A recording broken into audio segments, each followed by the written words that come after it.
الاخوان والاخوات، راه ماشي عيب ان الانسان يبدا بشويه بشويه. واحد القضيه اللي كنت قلت لكم دابا راه طبقتها. مشيت تقديت في لوكوداس عند واحد الجمال هنا في سلا، كيف كتشوف معنا دابا حنا كنتواجدوا في سلا بالضبط هنا في باب الخميس اللي هو معروف وغالي على التعريف. تقديت لوكوداس وخديت معايا واحد جوج فيديوهات، وحده درتو السبرديه ديال البنات. دابا غادي نطلق الات ان شاء الله من دوك ديال البنات وديال الدراري حتى هما، كل واحد نطلق على الات ديالو بوحدو. غادي نجمعوا الكوموند الا كتاب، الا جاب الله التيسير السنه يتوكل على الله، ما غادي شي يخيبوا صدى ربي.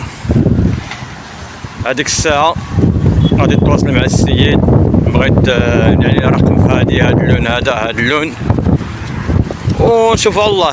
حيت داكشي اللي كنقول لكم انا راه كنطبقو. ما كنعطيكمش على النظري، يعني شي حاجه اللي كنعطيكم شي افكار وشي نظريات اللي هي قابله للقياس.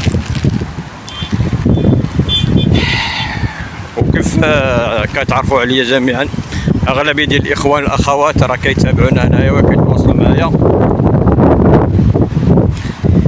يعني كون كنعطيكم شي حاجه اللي ممكن انكم تطبقوها، ما كنبيعش لكم شي العجل. وغادي نضطر ان يكون هذا الفيديو شويه قصير، علاش؟ لان كاين البرد، ما عرفت واش هذا الفيديو نيت واش نسمعوه مزيان ولا لا. يلا تبارك الله عليكم، استودعكم الله الذي لا تضيع ودائعه. نشوفكم مع موضوع جديد، فيديو جديد، تهلاو لي في راسكم. هو الطرامواي عاد جاي.